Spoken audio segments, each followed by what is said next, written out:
do you want to start off by just turn yourself that way? Perfect, marvellous, thank you. So tell us who you are.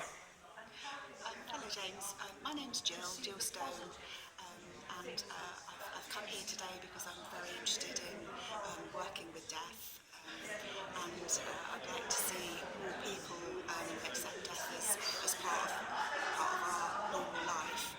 Um, I've worked for most of my life as a nurse, often specialising in end-of-life care, hospice care, things like that, and I've recently retired and become a florist, specialising in funeral work. So you're no stranger to the dying process and how that affects families, and as the vicar said, it's the one certainty in life is death. So through your experiences, do you think people are prepared for what death means and I don't know what I'm really asking, let me just think about this. I guess what I'm asking is, through your experiences, are people prepared for death and what that means for their family and for the funeral preparations as well?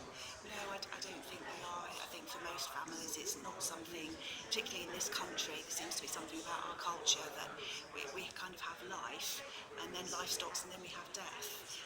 Whereas, for example, I can think of earlier last year I went to the death at the funeral of an uncle in Ireland, and the difference for me in the way that culture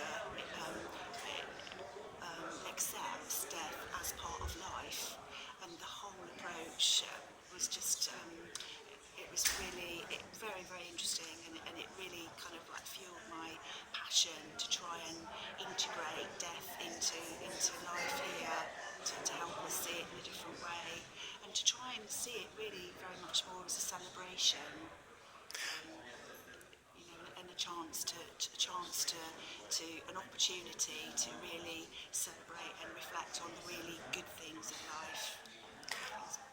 And is this session helpful? Or what conversations are you having? And do you think this is important? This kind of ability to talk about these things is I is think key. it's essential, and I was absolutely delighted to see the little advert in the paper about today's session. I've been going to Bristol to death cafe sessions there, and I was hoping that somebody locally would develop something like this, because I think it's really important, and I think it's absolutely fantastic that it's come to somewhere like Glastonbury, because I think Glastonbury community will be very open to be thinking about this, and my hope would be that this would be the first of perhaps many that will then roll out across the diocese.